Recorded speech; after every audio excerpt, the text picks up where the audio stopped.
Welcome everyone to session 11A of our ICSA conference.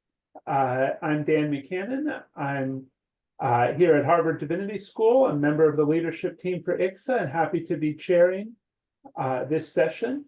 I encourage everyone to introduce yourself via the chat by just typing in your name, where you are, and a little bit about your connection to the study of intentional communities. Then we'll have a better sense of who is in the room with us. To the extent that you're comfortable, we encourage you to keep your video camera on, because presenters often find it a little easier to present to friendly faces, but we understand that sometimes that's not possible. Our presenter today is Demian zur Strassen. Demian has lived at many different intentional communities and has been coaching people on emotional integration skills since 1982. He has written several books dealing with both positive emotions and negative emotions. And his workshop today is entitled Emotions and the Heart of a Community. Demian. All right. I just was checking the chat, but there's not much to see. Well, I close it. Well, I'm happy to present this topic, but I want to say something more about me, and that is that I'm a son of a German father and a Peruvian mother. So my English is my third language and a little bit poor in flexibility. And so please bear with me, be patient. And if you have question, if I didn't explain something well enough, understandably enough, please use the chat or raise your hand so I can explain myself better. All right. So to set the stage for what I want to present, I think we all agree that we live in a multi-level crisis. Where we look, numbers of mental health issues to the level of violence that is happening today around. And so actually many people have lost their trust in their governments or in governmental structures and looking for orientation. And some of them look into the topic of community. They say, I don't trust anymore that the food supply chain will work, that my workplace will be safe. They are very unsecure about their future. And they look also towards community. I think this is important to have in mind. Now, in this context, I want to say that some of the motives people have is to find a place where they feel safer, surrounded by a community, maybe in a place, in a village, in a rural area, with self-sufficiency. So, and this is sometimes the main motive.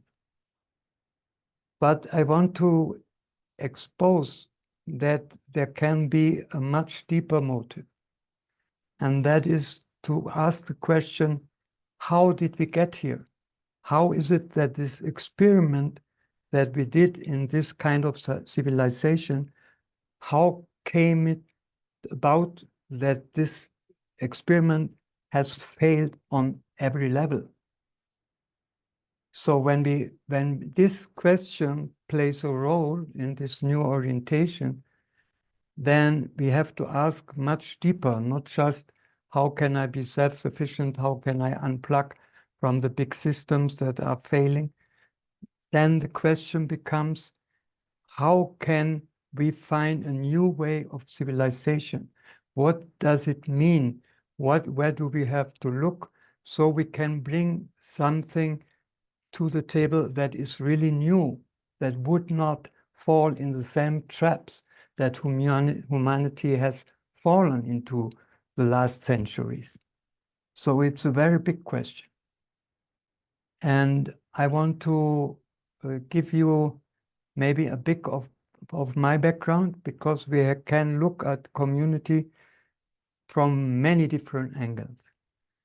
And so I want to give you 3 points from my background.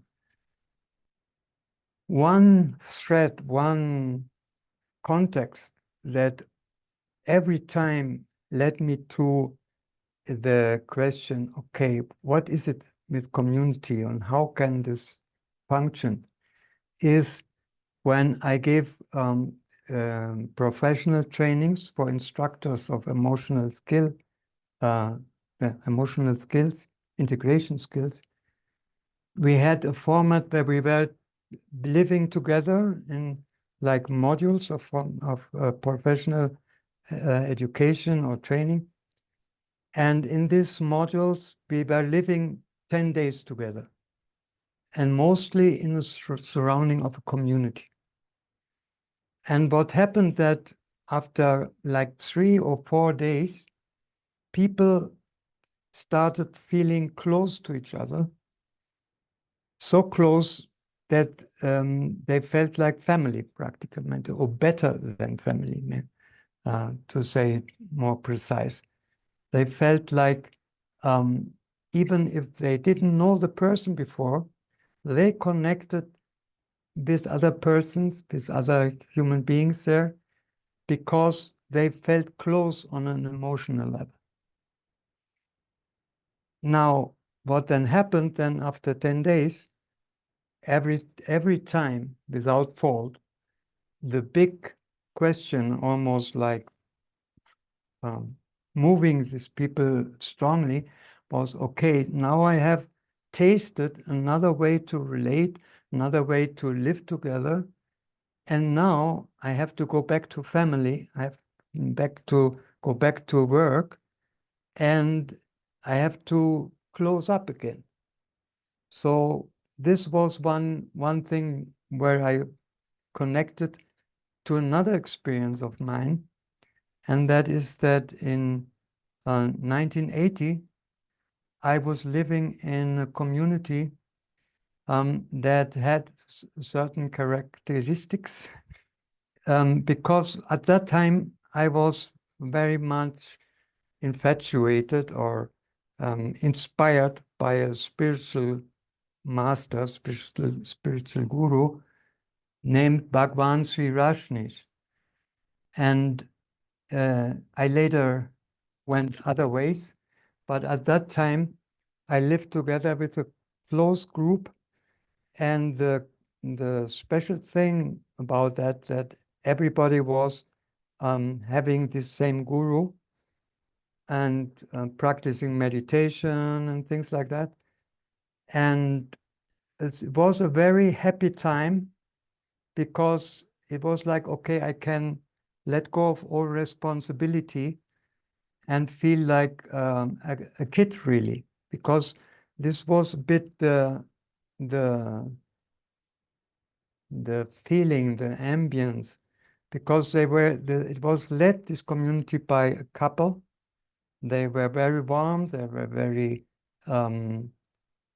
helpful, and they became like father figures. Yeah. So this was comfortable for some time, but later is what it was the cause for the collapse of the community, because obviously this couple got into conflicts with the hierarchy and wanted to do something else, and the whole thing dissolved. Well, this was one of my experiences, but it was like a background for other experience I have had. So I've lived later in many different communities, and some of the experiences that I had there are like focal points for what I want to present. Well, so the other thing the other thread that leads me to the question about community is what I said in the beginning, the catastrophic situation in the world.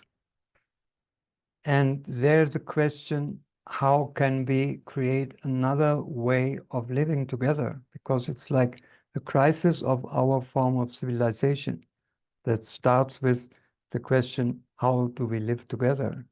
How can we, and then create new ways to live together that avoid the same fallacies.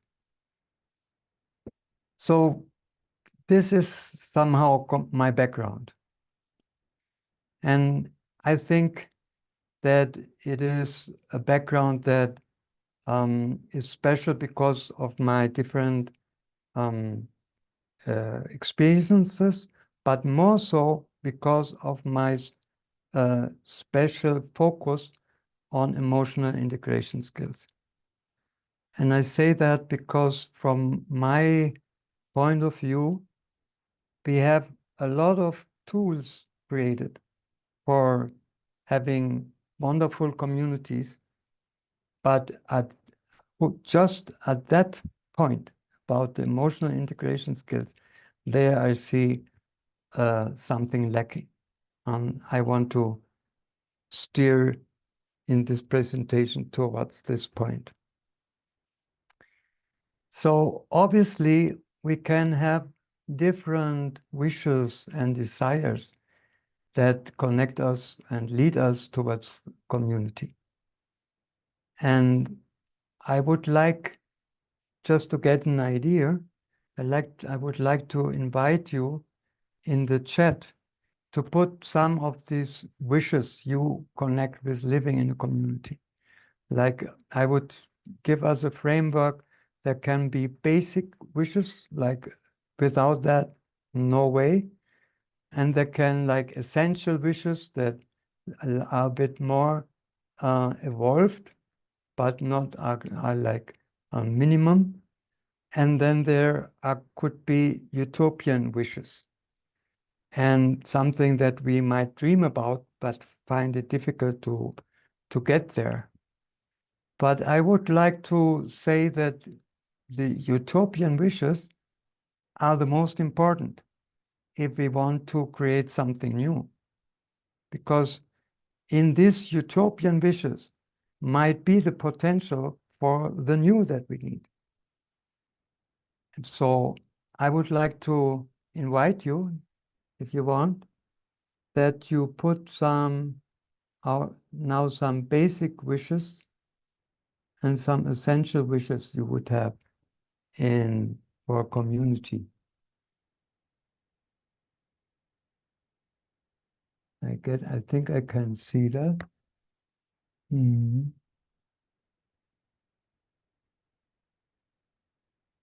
demand more of each other. Basic wish, we spend some time together and some time alone. Yes, important. All right. Somebody.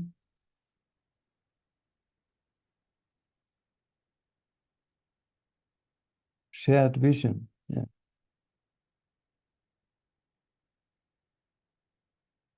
Yeah. All right. Okay. Good, good. Do you also want utopian wishes, or is that coming later? Now, I would like to have that first.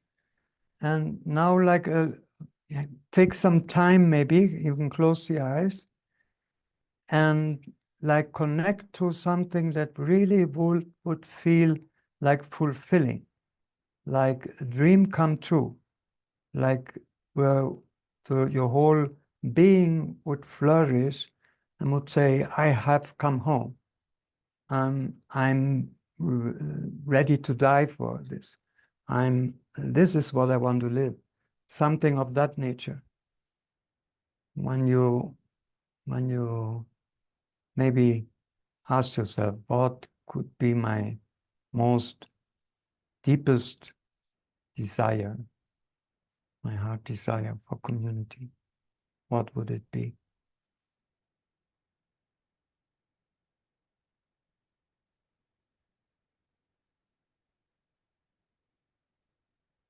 I want to be myself. Yeah, very important.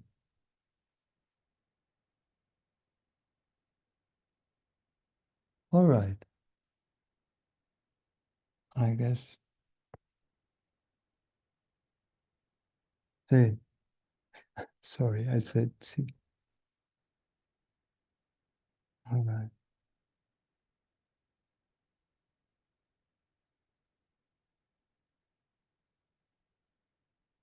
Yeah. Um, yeah. Okay. Good. All right. So I want to share what, for me, the most important utopian or forward thinking or deepest thinking wish is. And I want to explain it a little bit because it has some background too. I think we as human beings have a very strong drive to belong. And this drive to belong actually starts very early. So we do a lot of things in order to belong. And in one of the presentations from Carl about the psychology of community, he talked about that we are born for a village. And we are not only born for a village, but we are also equipped. We are, prepared to create long-lasting and deep relationships. And this has to do with the sense of belonging. And from there, everything else builds. So what everything else builds means, in the beginning, that this is the foundation where we start to adapt and to do things in order to belong, in order to be seen, in order to be accepted. We learn that as we are not worthy to belong. We have to do something for that. Yes. So we carry this in us. And this is one of the factors that causes problems in communities. Because sometimes people have learned, well, I belong if I'm the leader of the crowd. So if some topic arises, some issue arises, and somebody else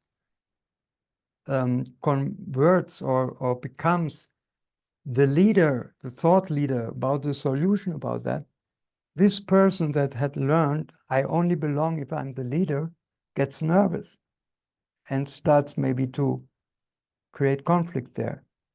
Yeah. So this little point creates a lot of issues in communities. Yeah.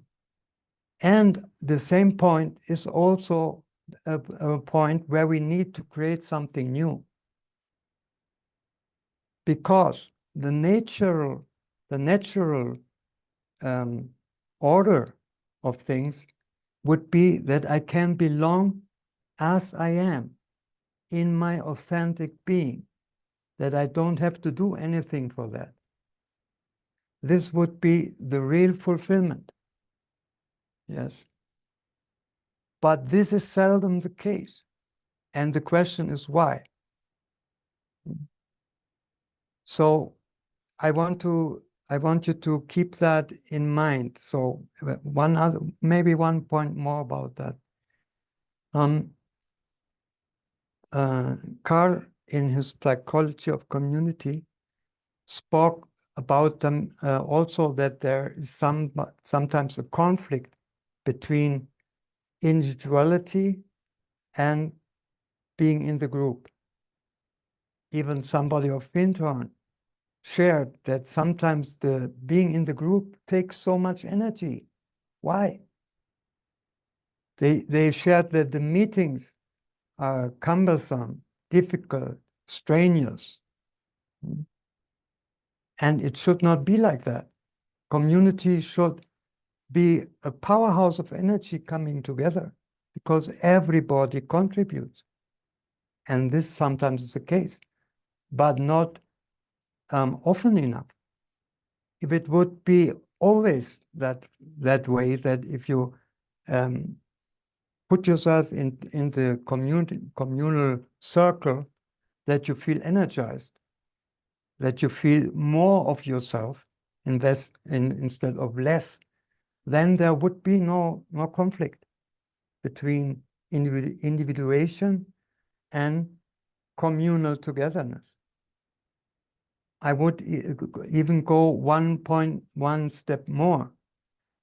I have had experience in community where I was very touched by the fact that I felt it's the first time that I can get to know myself in my different possibilities, in my different facets, that I don't have to play a role, that I don't have to be identified with this am I, and I cannot do other things.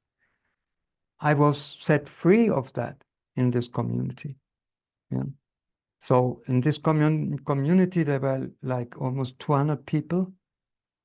And my day would start in the early morning, tending to the garden, then later in the kitchen for the children, keeping an eye on the children, and then later maybe in a meeting, and then later leaving a course in emotional integration skills. So I was not the one that leads emotional integration skills. I was a whole human being. Yeah. And in this, if we have a group where there is authentic belonging, there don't need to be fixed roles, but there is a flowing togetherness, and suddenly somebody discovers itself that he's a problem solver, which he maybe didn't know before. The other one that he can see the humor in things. The other one that he can find the common ground between two people who are in conflict. So actually, authentic belonging is a fertile ground to evolve one's individualist. How you say that? Somebody have individualization, individuation, becoming oneself, not as a fixed role, but in all the facets that we are, if we are a living being. So that's why authentic belonging is so important.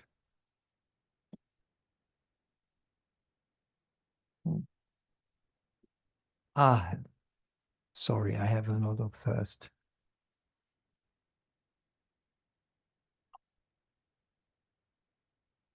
One thing more about authentic belonging. It is very difficult to get to that if we have a community that holds itself together by a charismatic leader, or like a group of people that are the thought leaders and keep an eye on the group think. So we are the ones that think this and this. And sometimes communities get to that point where they hold themselves together by ideology, by a system of ideas and visions, and they have like a group of thought leaders that watch this and protect it from deviation. Yeah. So then that is totally difficult to be to have that authentic belonging, because in order to belong, you will have to adhere to the groupthink. Otherwise, you are in danger to get put aside, that you're not in the center anymore, not near the thought leaders. So it is very important to ask the question, what keeps a community together apart of the common thinking patterns? We need something that keeps us together, that connects people so that the thinking can be free.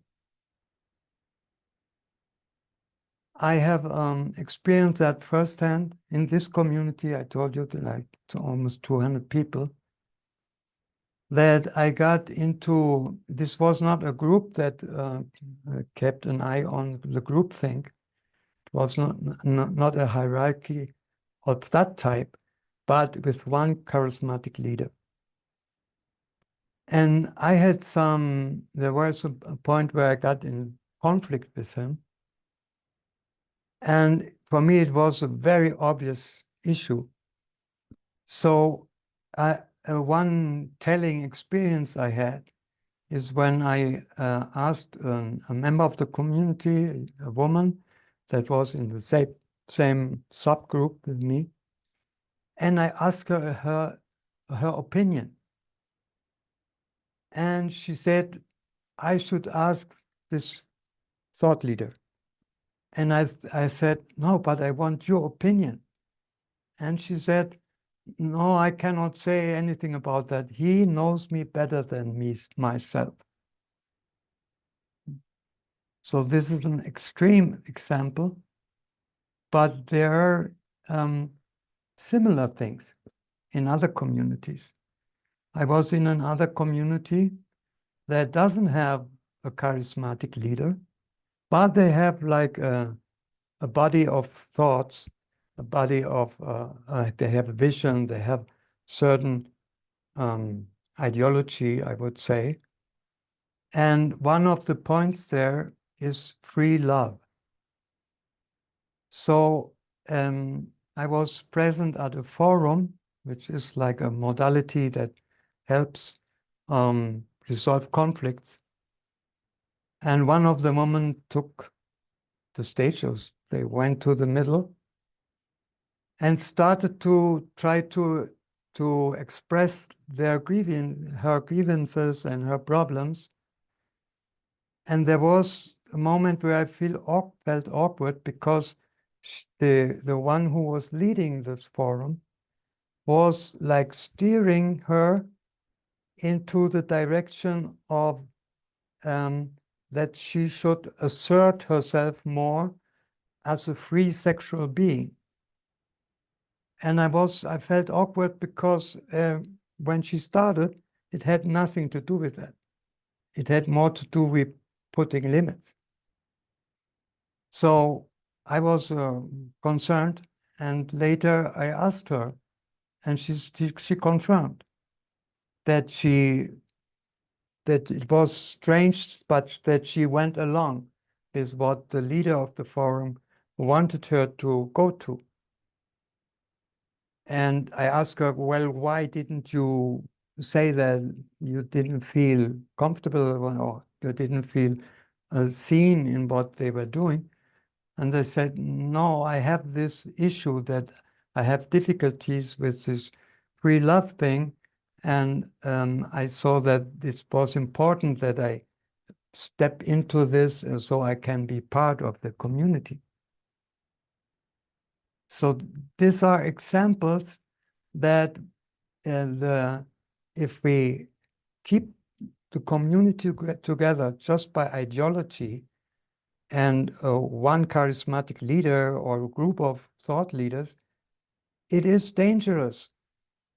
It is dangerous because we lose the potential of an authentic community where people can contribute from their authentic self and enrich the community with their truth.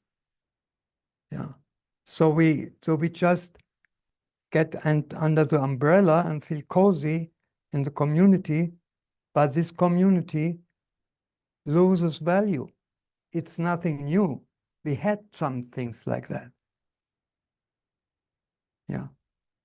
So this is like why I put emphasis in this in the issue of authentic belonging, not just belonging because I have my how you say that? I have my flat here, I have my room here, and I'm accepted and I fulfill my role. This if we want to create a new form of living together, a new civilization, is not enough. It might be better and comfortable than living in the world, in the wild world, but it's not enough for what we need. So I want to get a bit back to my starting point with the question, what keeps a community together? What makes us come together and feel so connected that we can actually sustain conflict, that we can sustain challenges, and that we grow with challenges and with conflict instead of fragment. All right. So I said before that as human beings, we are social beings. Carl said we are born for a village. So we have all the drivers and the capabilities to do that from nature. The only thing is that our form of civilization has separated us from that. This is a fallacy, but it is also the challenge and the chance we have now. So if the experiment of humanity has failed until now, then we have to take a deep look and say, well, what has failed? And I want to expose what I think is the most important thing.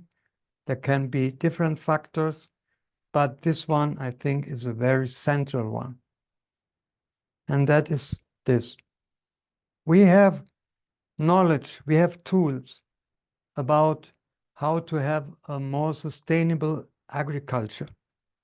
We have ecological agriculture, we have permaculture, we have bioconstruction. So we have a lot of knowledge and tools in that realm. And we also have some tools about the social element, social, how you say that? Sociocracy. Sorry, I think you know what I mean. Sociocracy.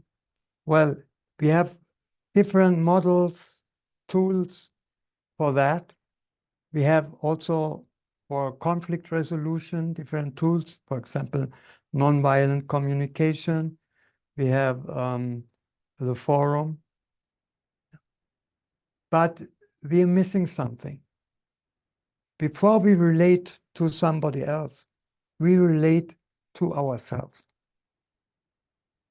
And there we have been subject to what this old civilization does to us. I want to talk about that later, just as a point. But the thing is that if we cannot relate in a loving way to our sadness, then it's difficult to be near somebody who is sad. It will be difficult. We will try to consolate him. We will try to maybe distract him. maybe we say it's not as bad or something. But as we relate to our emotions, so we relate to the emotions of others. And when I cannot be, how to say that? If I cannot stand by my anger, if I cannot connect with the strength in that, what do I do if somebody else gets angry? I get uncomfortable. I will try to avoid that person, or I will try to manipulate the person to not steer my anger in me. So the issue of emotions is crucial. When we start to live in community, there is something like a honeymoon phase. Yeah, we all are excited. We have great hopes. We find the people sympathetic, and we show our most sympathetic parts. We step forwards. We step up with a positive attitude. So in the beginning, everything looks fine. But if we really come closer, then we come closer to the fact that this other person has emotions, has patterns. So what happens is that if a community does not explore, does not evolve at this level, and does not develop emotional integration skills for everybody and for the group, then this becomes a problem. Because maybe one person hurts my feelings. Well, I try to not to be too much involved. And the way I do that is I start to avoid that person. And the more I avoid that person, the more strange this person becomes to me. And I start having prejudices and say, oh, this person is that way. And maybe there's a conflict, or I see somebody with an awkward behavior, and I step in and say what I mean, and there starts a conflict, and I cannot resolve it. And so there are many points at that level where like a subtle fragmentation starts to happen. And this is a major factor that communities fail. They fail in two ways. The first one is that people start feeling alienated. They don't feel home because this person is an asshole, and this other person is that way, and this person is not evolved enough, and so on. And then when we don't feel this belonging anymore, then people start to look in other ways, maybe to another community, or maybe say, oh, I don't have energy for so much trouble in the community, so much work to keep everything going. So the community starts fragmented. And what also happens is we can have the best structure and tools for good communication when there is a meeting and somebody that I have like difficulties to be close, this person starts to explain what she thinks. It often happens that I feel that I am not consciously, but unconsciously not be able to listen really what this person wants. And so I start discussing. I cannot see the common ground that is shared by myself and this person. I only see the differences. And so we have long hours of discussions where we discuss things like where to put the garbage, say like that, where the issue at hand would be easily resolved. But there are lengthy discussions, not because there is a lack of creativity, but because there is a lack of cohesion. There's too much fragmentation. So we need to be able to, that we need a situation where every member in the community is able to feel enough to be connected to it himself and to be able to process that, to integrate that. Then we can have a situation where the members all are able to feel and process their emotions and are able to connect on an emotional level.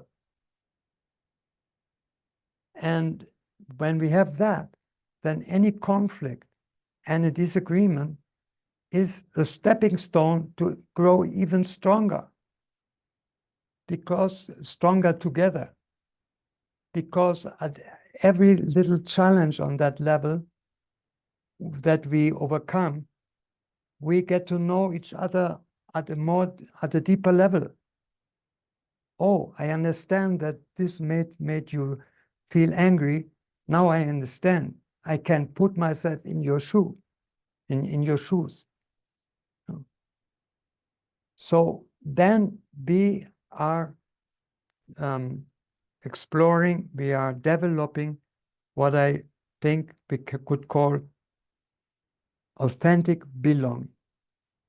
And this is such a treasure that nobody wants to leave a community like that.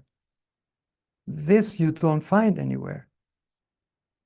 And it fulfills the most deeply felt desire, sometimes secret desire, that we have as human beings, to be able to be ourselves, to express ourselves, to explore ourselves, and belong with that, being seen, being part of something greater, being able to contribute, and not from a role, but from our potential that we start to explore and get to know much more in a community like that.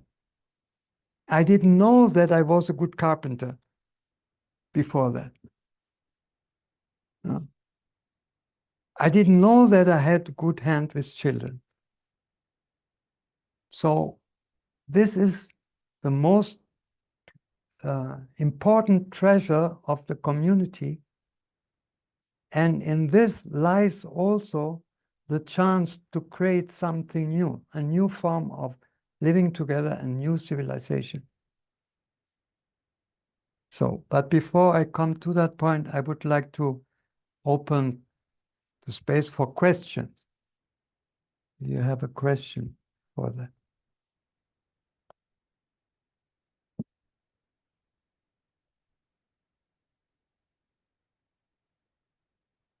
No question? So anyone with a question should feel free to either raise your physical hand like this, or to raise your digital hand through Zoom. Cornelia. Did Vincent raise a hand? No. Okay. Thank you, Demian. Of course, you're completely right. I don't see you. Oh, I'm here. Hello? Hello? Well, I see some. Can you see me? Ah, now Hello? I see you. Oh my goodness. I'm in the middle of the street. Of course. That's great. Hello. So, Hello. of course, you're completely right. And having lived in community for over 35, in the same community for over 35 years, in the same house for over 30 years. Wow. I have slightly different coping mechanisms.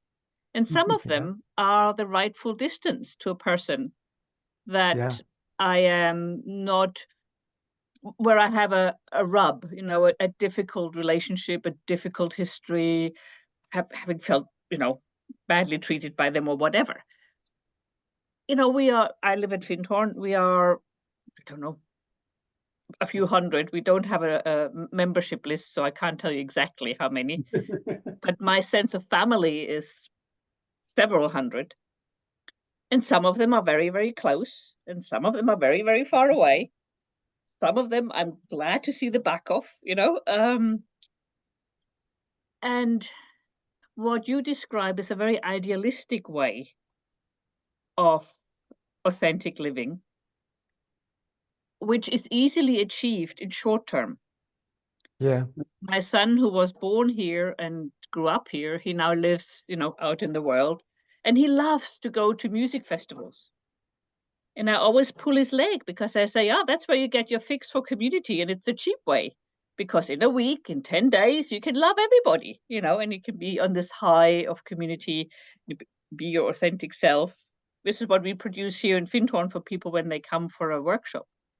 Mm-hmm. But to sustain and to hold on to my own integrity and authenticity within the messy soup of humanity around me, I personally don't have the resources to process every single emotion with every single one of all these community members. What I can do, and that's why I put in the chat when you asked earlier, it is an inside job. I need to feel belonging. I need to take care of my hurt. If I feel somebody treated me badly, I may have to go to them and confront them on it, but I also might just have to go, ah, well, better stay away from them next time. Or, ah, well, better take care of that trigger in me that goes screaming if somebody goes beep on that particular point. So for me, what you describe, there is a risk, you know, that people would walk away and go, oh, we just need to do more processing. That's not my personal experience. A lot of inner processing, absolutely, but a lot of rightful distance. And what you said about rigidity in the system, whether thought leaders or charismatic leaders or whatever. Yes, fluid systems are very, very important. You know, and Eileen Caddy, one of our founders, she's sort of been heard many times. I mean, she's dead now, but she's been heard many times to say, this place will always change. I only get worried if it stops changing. And that's true. But of course, all that change causes a lot of uncertainty, which triggers a lot of buttons, requires a lot of processing. So there is sort of balance in all of those. And I would, knowing how many intentional communities find themselves in crisis, particularly at this time in the world, you know, I would just love us to be very honest about, you know, the idealistic solutions and then the realistic solutions that the world also needs. Does that resonate in any way with what you're saying? It resonates in various ways. And I would like to keep a little bit the conversation with you. So maybe maybe we come to an understanding there. Healthy distance. I have nothing against that. It is important. But what I think is the issue, distance that we keep that would not be necessary. Yeah. So, and when you say you need then to do inner processing, what I mean if I say every member needs the capability, the knowledge also to process one's emotions, then I think this is in line what you are saying. Yeah. So the question here is only that most of the times we haven't learned how to do that.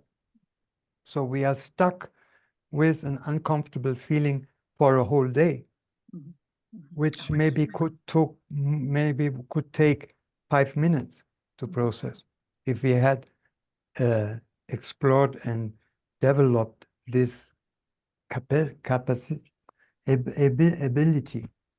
Yes. So I think we are not in contradiction about that, but I think what I'm saying is like an expansion or something that leaves more profound. That at that point where you say, I need to withdraw so I can do my inner processing, that if you can imagine that you can do that to the whole human potential possible to process emotions, then you can, first of all, do that in a very effective way and very short way, short situation. So maybe you withdraw to go to the toilet, and 2 minutes later you come back and are integrated emotionally and can act from that. Yeah. Right, that was So- a misunderstanding on my part and has a little bit to do with the languaging we use at Fintorn. Processing for me generally is group processing, and you also mentioned forum and the non-violent communication, which is all external. Whereas it in my experience it is often very time saving if I just take care of my own processing rather than having to contaminate a group space with it. It's basic. If we don't know what we feel and in its amplitude and in its depth, then we relate from a superficial part of ourselves that is not in contact with our truth. So yes, in a processing, absolutely, keeping healthy distances where it is necessary, absolutely.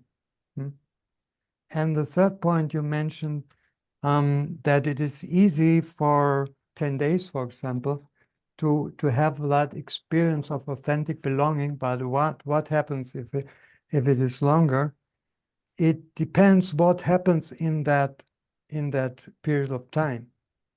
If the sense of belonging is a borrowed one, like the group leaders create some cozy how you say that, envelope, and people, with the help of the group leader, let go and make the experience. I can be emotional and be part, but then the group finished and they don't know how they did that. Then this is reduced to these 10 days. But if you learn in these 10 days what your inner skill of processing is, when you apply that, if you develop it to the full potential, then you go from that 10 days empowered to use this potential and these capabilities for the rest of your life in any situation. Yeah. So the 2 points more. So when we look at our emotional core or our soul, or how you would like to know it, to how to say that, to name it, we are, when we come to the world, we are we are feeling beings. And this is important because without the feelings, we would not have the capability of to make experiences. Yeah. Our nervous system would have impressions, but in order to have experiences, we need to feel. So we come equipped with the capability, with the power, how you say that? With the don, you say in Spanish, with the potential to feel in very profound and complex ways. And it would be very strange if nature wouldn't have us equipped with the capability to process that. It would be a mistake. And nature doesn't make mistakes. So we come with the capability to feel our emotion, and we come with the capability to integrate that emotion almost instantly. It doesn't take days or weeks, yeah, but it takes the knowledge and to know how to activate this inner capability. And it's essential because our soul is like a system that regulates itself. Yeah. So our soul looks for a situation with the most inner space, so it can process every emotion and keep the balance. Our soul looks for the balance, you know, to regulate itself.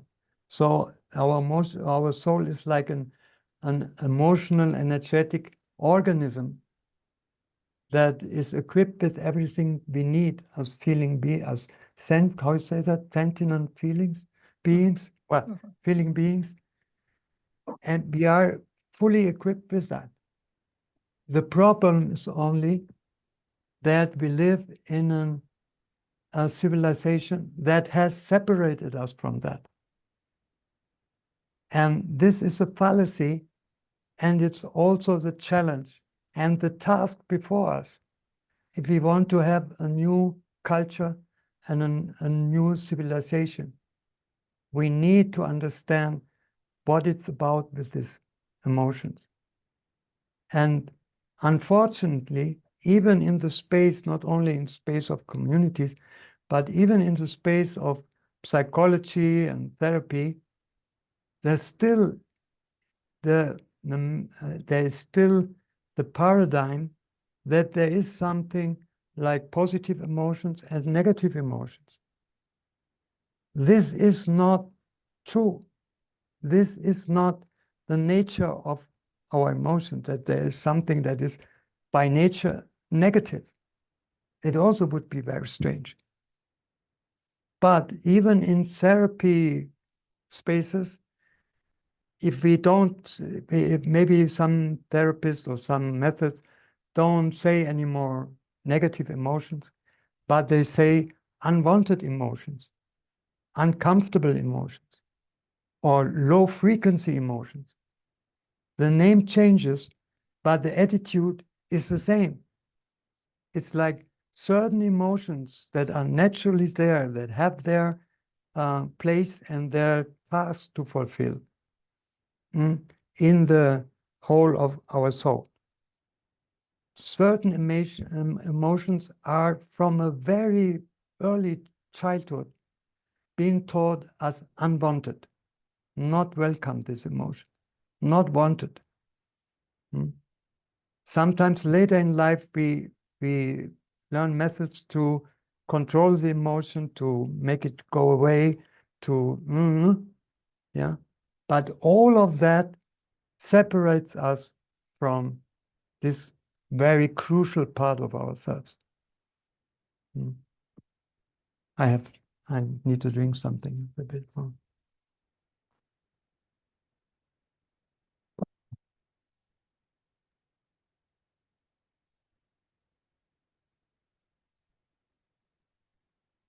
So in a later part of my presentation, I want to expose what the real nature of the so-called negative emotions is. But I want to have want us to take a step back and look again at the whole picture. So we have said in the beginning that we have a multi-level crisis. Mental disorders, depression, suicide, wars, trauma, the whole picture. Mass extinction of species, falling birth rate. So if you look at the whole picture, it's like hopeless. Right? It's like a terminal sickness. So if we have a sickness at hand, we can look at the different symptoms and say, okay, we need agriculture. ecological sustainable agriculture. We need our energy supplies that they are sustainable. We look at this, all these different levels, but what we sometimes fail to do is to diagnose the sickness. And in order to diagnose the sickness, we can have different approaches. For example, there are people who say, no, this is not sickness. That is the inherent badness, the inherent evil of some people. But I want to challenge that because, first of all, we have seen that we are social beings that belong to connect. So this doesn't add up. And as therapist and coach for emotional integration skills, I can say whenever there has been some cruelty, it was done by some human being deeply traumatized and separated from his own feelings. Otherwise, he could not do such a thing. So what is it then? What is the sickness if it's not an inherent evil of human beings, where there would be no hope, actually? I think when we need to look a little bit deeper, because there also are people who say, well, what we see how the hellish scenario we are going to, the abyss we are going to, this is all because of capitalism, because there are power elites that exploit people and all for profit, and they don't care for other people, and we have to do social change. But I say this situation that there were people oppressing other people and exploiting them has started much earlier than capitalism. It actually started to a time where we had this. We had little communities, we had little villages,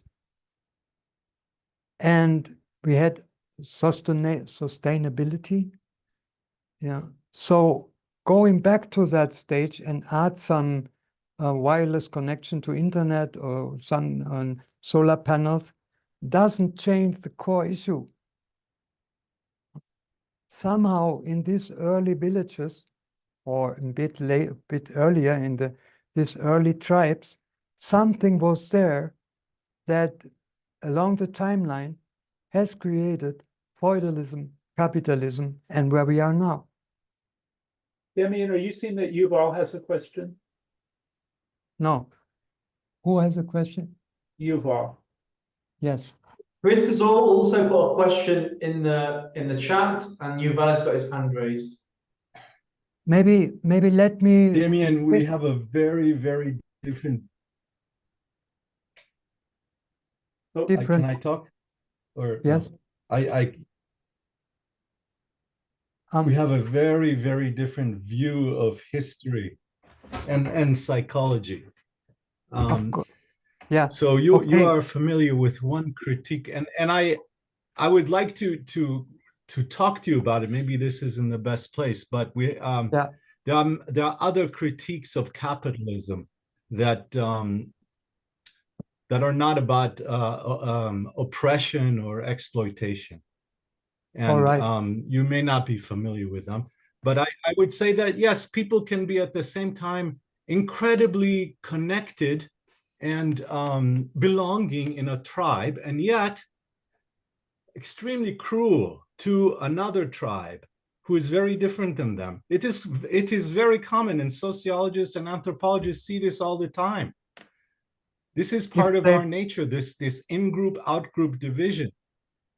And of course, this existed way before capitalism, yeah. but capitalism does something else, which you may not be aware of, which is it actually dissolves all these intermediate levels that we have, such as villages, such as tribes, such as families, even our own integrated individuality.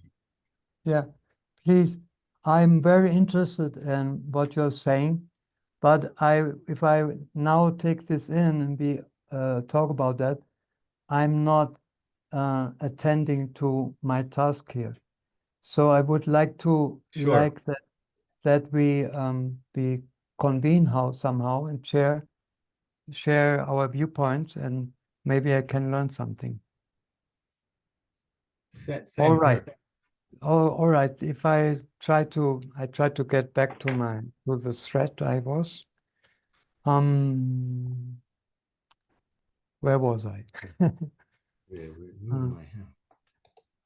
Yeah, that we have to look deeper than just a social thing. We have to look at what are basic paradigms culturally, and most of all, culturally in our relationship to our emotions. Because from there, we act. From there, we relate to other beings and to nature. So this is crucial. How do I relate to my emotions? And if I try to diagnose the crisis or the sickness, I would say that we suffer from the triple separation. From the separation from ourselves, from other human beings or other living beings, and from nature. The triple separation. And the most crucial thing here is the separation from our emotions, from our natural self. Because if we are separated at that level, we also separate from other human beings that come near, and we also separate from nature. Yeah. Because in our soul, in our emotional core, if we are connected to it and feel everything, there we have a sense of belonging to nature, of being part of it. Only when we are separated, that gets lost. Also, we connect to other human beings normally. We don't do that anymore if we are separated from our emotions. So what I'm proposing is that we need the triple integration that starts with integrating our emotions. Now, well, here I can do a little pause because there was some other questions too that were not so far-fetched or so it's so different view. Was There's a there another from Chris question in the more? chat. Chris, do you want to unmute yourself and then ask your question, or do you want me to read it out? It's all right, I can do it. I'm sorry, I came on the call a bit late, so I may have missed some of what you've been talking about. I wrote, does a community need an ideal to organize around to make these virtuous things you're discussing happen? It sounds like you're suggesting that may be the case, and it sounds like your goal is to be. I didn't get the beginning authentically, acoustically. Okay. My question was, does a community need an ideal to organize around to make the virtuous things you were discussing happen? And it sounded a little bit from what I heard like you were suggesting that the ideal is to be an authentic human would be the reason to be in community. I'm not sure if that's true, is what I picked up. Yeah, it's and somehow it's related. hard to achieve this sort of ideal or this thing that we agree on. And I suppose my second part of the question is, I live at Findhorn, I've not been here long, but it can at times feel like a complete emotional soup, where there's so much processing of emotions going on, but it feels like it lacks other things that, I don't know, in a town or a city. I don't know, just get on with doing, really. Feels like I spend an awful lot of time dealing with emotions for not a lot of great gain. Okay. Yeah. I want to start with the last part.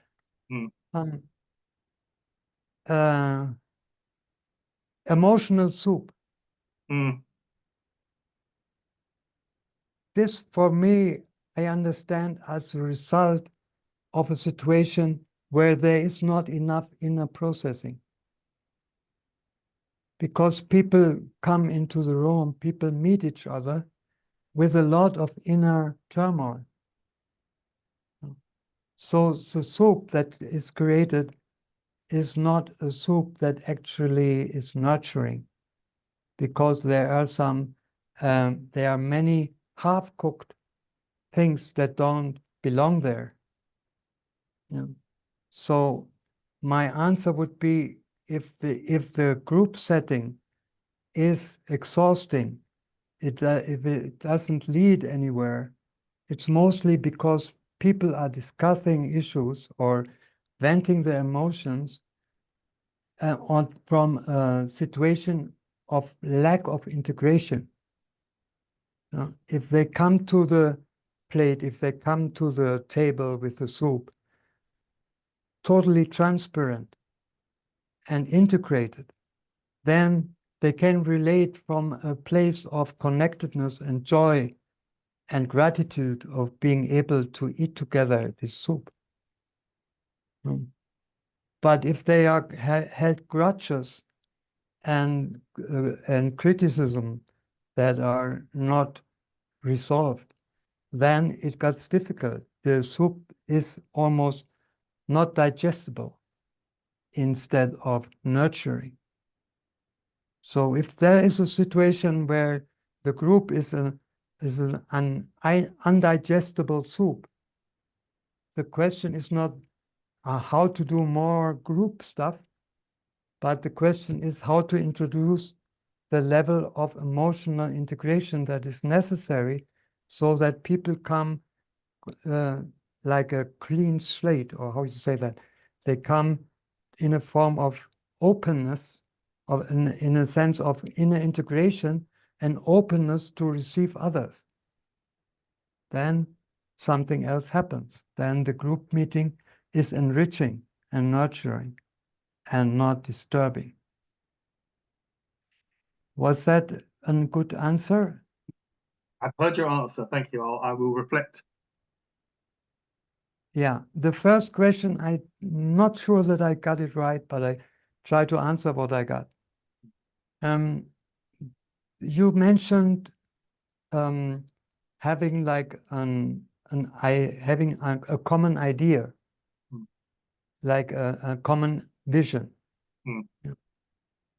I think this is important, but not as the basis, the foundation that keeps us together. Because if the idea is what keeps us together, it easily becomes an ideology, a fixed thing, a group think.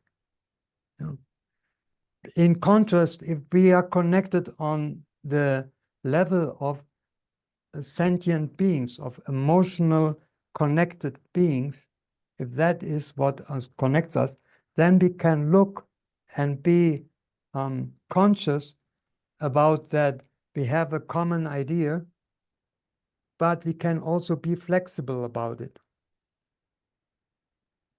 Does it touch what you said? Yeah, I hear what you're saying about having fixed ideologies. I do get that. Yeah, I hear that. I'm asking because I don't know the answers. Yeah, maybe I give an example that might be good or not so good. It came to my mind. So imagine for a moment that Findhorn would identify with the idea, we are here, this community that has Findhorn Foundation, and we make a lot of courses, and the prosperity comes through these courses, and the people who do these courses are like the central people in the community because they bring all the income. If we would have that as an ideology, that what keeps us together, then there could arise a problem. For example, if this income stream falls flat and the community has to invent itself anew, what keeps them together then? In the thought experiment, what kept them together was this construct with the foundation and the income and the people that come to courses. So the whole cohesion of the group could be in danger if this starts to change or collapse. But on the other hand, if the connectedness is not dependent on that circumstance or that idea or ideology, then they can be strongly together and face the challenges and be flexible about it. Yeah. So Okay. maybe this was an answer. Yeah, thank you. Okay. Okay. Good.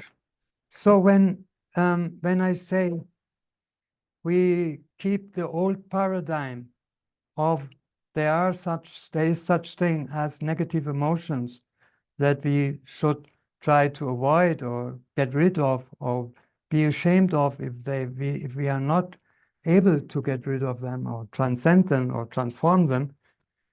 If we have this paradigm, then we cannot be totally connected to our emotional core, to our soul, what I say sometimes. And I want to present another view of what negative emotions are, that is much closer to their true nature. And it is maybe this would be a topic for another presentation, but I want to get into it a little bit.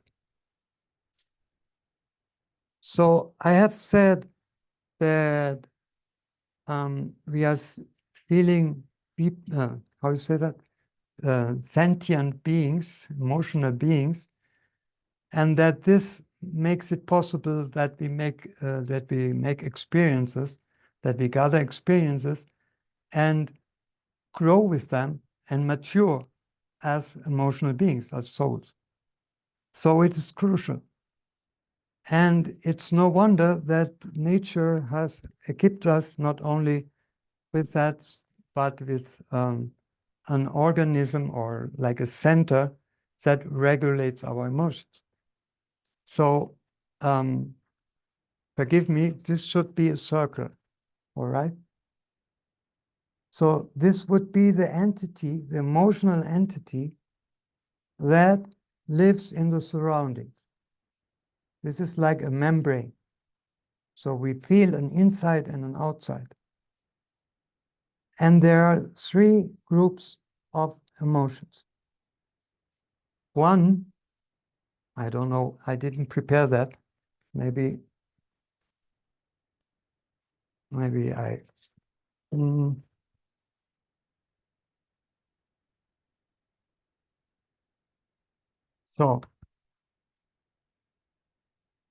So this entity, this emotional entity that lives in this surroundings and has this membrane, inside and outside, has three main groups of emotions. One is when we receive something from the outside that is nurturing. So the quality of that is that we need to make ourselves receptive so that the nurturing that comes from the outside can nurture us. So emotions that come with that are, for example, gratitude, fulfillment, joy of receiving something. So this is one group of emotions. The other group of emotions is quite different. It's not that we receive from the outside and make ourselves receptive and hollow for it so it can fill us, but at the contrary, we have impulses and potential inside of us that we want to bring outside. Oh, doesn't work like that. Wait.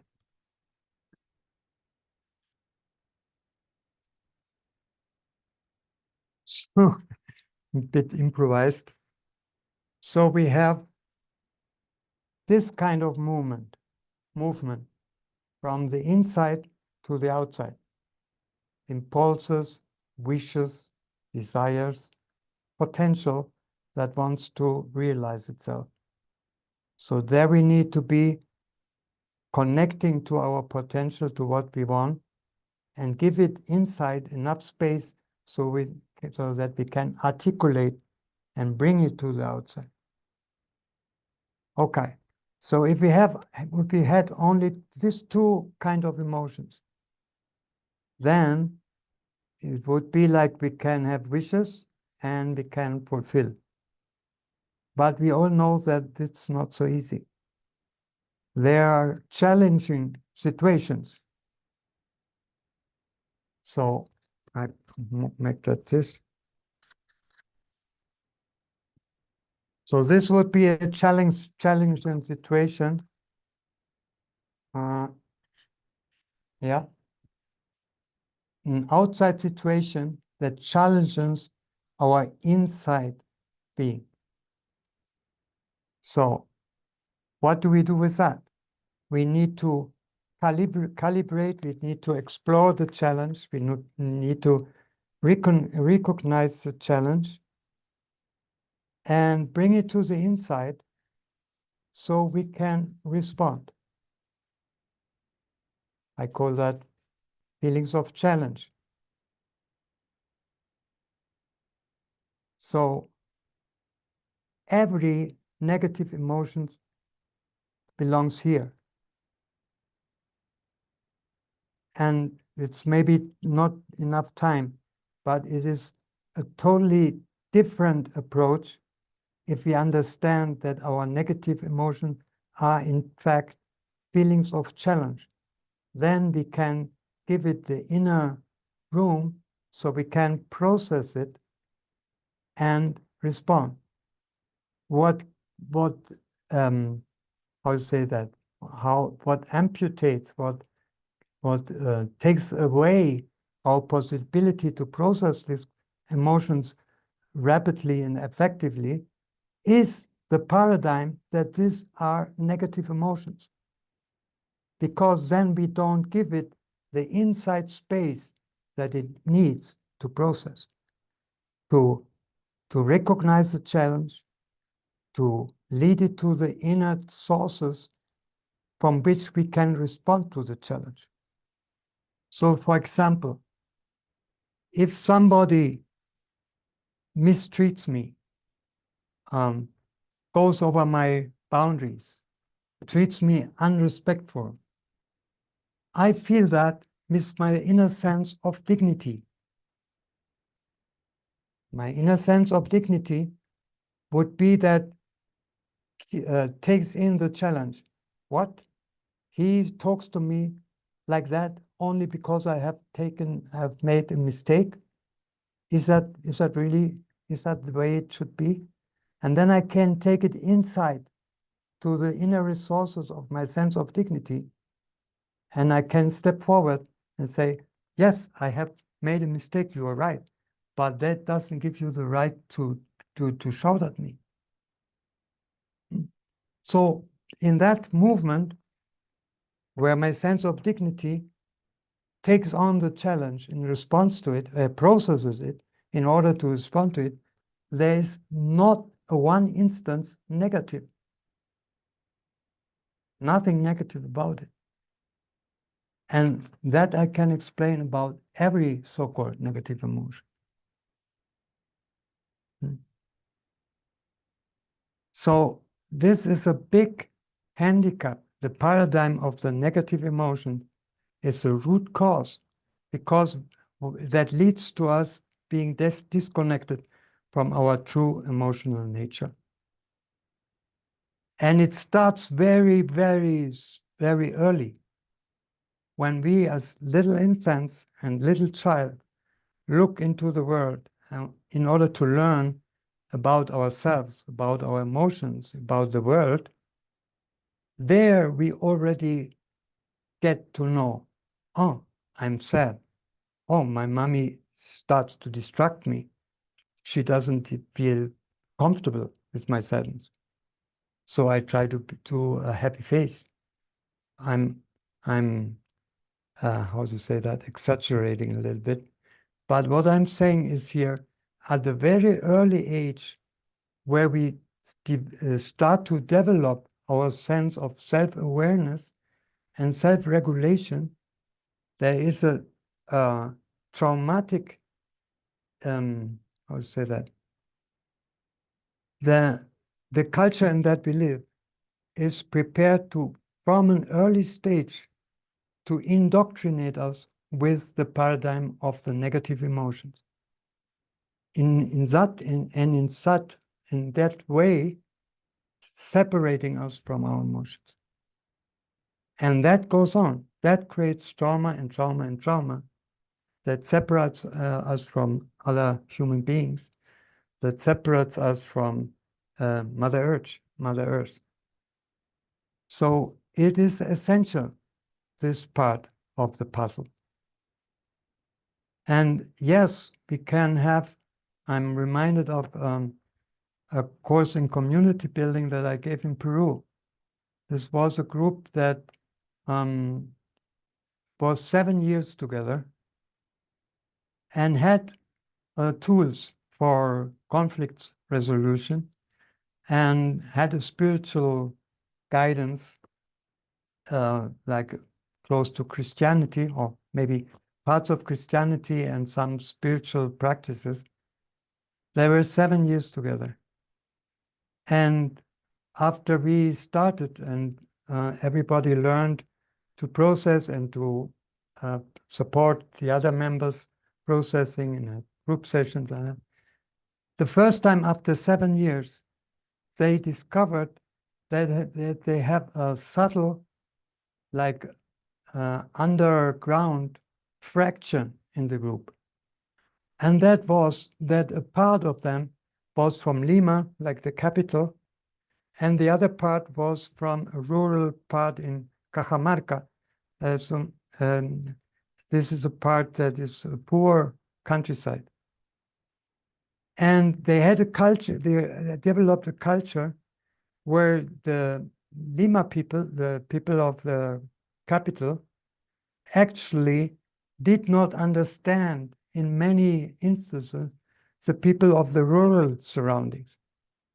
They said to me, it's like they are speaking another language.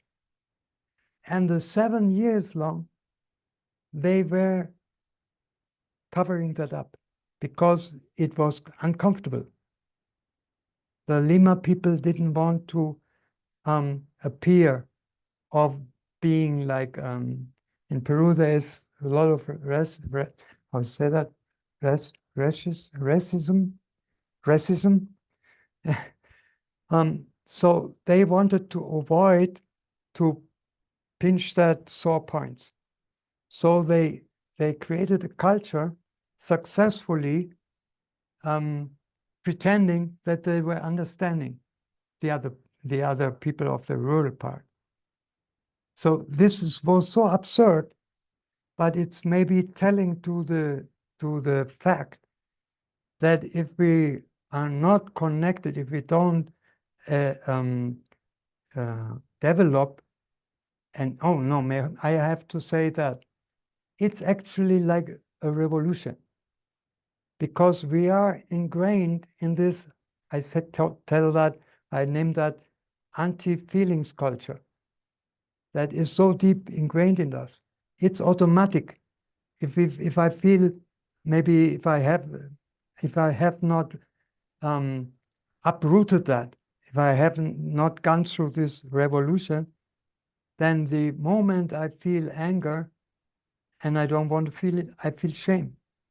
And I try to rationalize, don't take it personally. Yeah.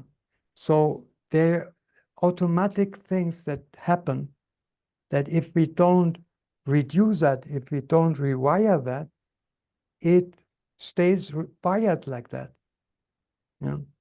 So sorry to interrupt, Demian, but we have come to the end of time for this workshop. okay. Yeah. Sorry to be one of those external stressors, maybe provoking negative emotions. But please join me, everyone. Did you want to say one final word of conclusion? That would be fine.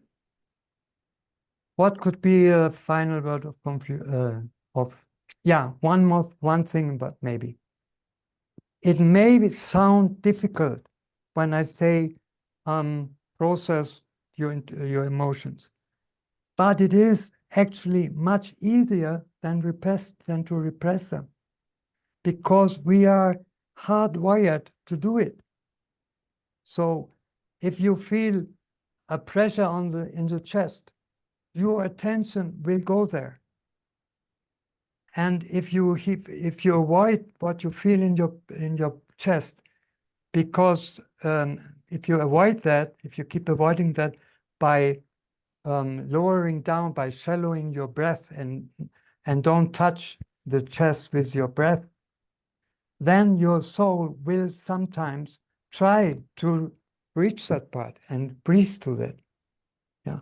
So what I'm saying here, to round up, these are natural capabilities that we are equipped with, that are there for us as whole human beings, as fully equipped feeling souls.